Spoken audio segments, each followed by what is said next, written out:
Welcome back to Morocco Method, where natural things happen. I'm Anthony Morocco, founder of Morocco Method International.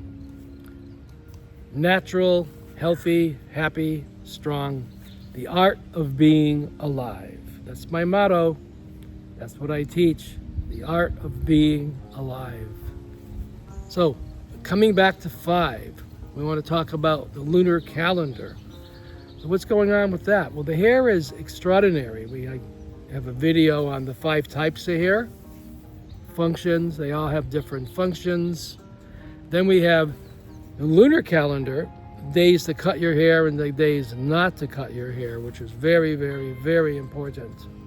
So there's very powerful days when you can lengthen, strengthen, thicken, root work, or beautify. So you can choose one of those 5 per month. Or whenever you want to cut it. You can cut it every other month or once a season. But I highly recommend everyone cuts their hair at least once a season, 4 times a year.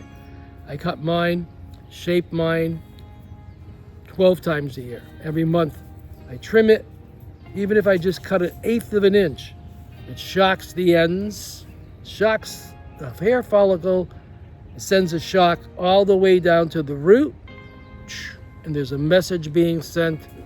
On the day that you cut it, you can send a message to either strengthen the hair, the root, the scalp, the whole foundation of the hair growth, strengthen, thicken, root work, beautify, healing. So you have all these 5 dimensions that you can do once every month.